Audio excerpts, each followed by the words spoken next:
नमस्कार, मी विजय साळवी. आपल्या सगळ्यांचं मुंबई ईस्ट वेस्ट मध्ये स्वागत. मंडळी, मुंबई ईस्ट वेस्ट म्हणजे मुंबई आणि आसपासच्या महानगरांचं स्वतःचं असं हक्काचं बुलेटिन.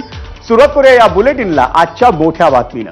ठाकरेंच्या शिवसेनेच्या वतीनं आज राज्य सरकार विरोधात जिल्ह्यात जन आक्रोश आंदोलनाचं आयोजन करण्यात आलं होतं.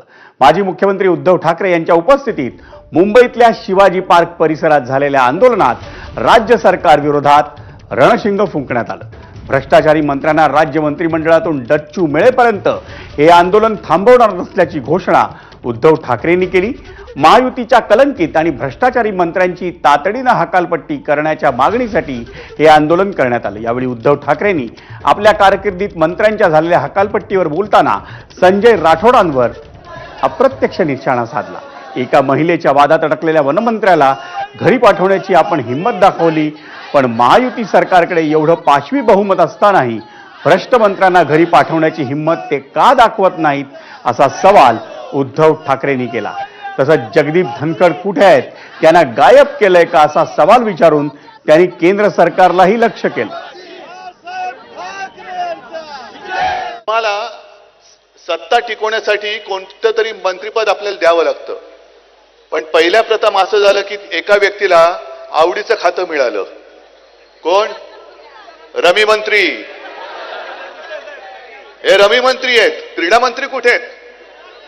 शेतकऱ्यांची चेष्टा करतात, शेतकऱ्यांची थट्टा करतात आणि भर सभागृहामध्ये रमी खेळतात. तुम्ही कशात रमतात तुम्ही? शेतकऱ्यांना कर्जमुक्ती करण्यासाठी यांच्याकडे पैसे नाहीत, शेतकऱ्यांच्या प्रश्नांकडे वेळ द्यायला यांच्याकडे वेळ नाहीये, लक्ष द्यायला वेळ नाहीये. नाही, समज देऊन सोडून देण्यात आलेले आहे की पुढच्या वेळेला बॅग उघडी टाकू नको, बॅग बंद ठेव.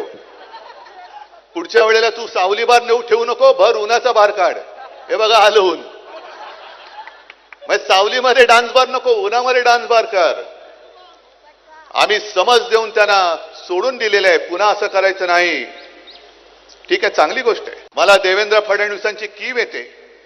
अरे पाशवी बहुमत आहे, वरती तुमचे बाप जरी तिकडे बसलेत दिल्लीमध्ये, तरी सुद्धा तुमची हिंमत होत नाही भ्रष्टाचारानं काढायला. म्हणजे देवेंद्र फडणवीसांची जर का हालत पाहिली तर त्यांना म्हणजे स्वतः असं धरू की स्वतः काही भ्रष्टाचार केलेला नाही. मग का तुम्ही त्यांच्यासाठी बदनामी उडवताय? का तुम्ही त्यांच्यावरती पांघरून घालताय? आपण पाहिलं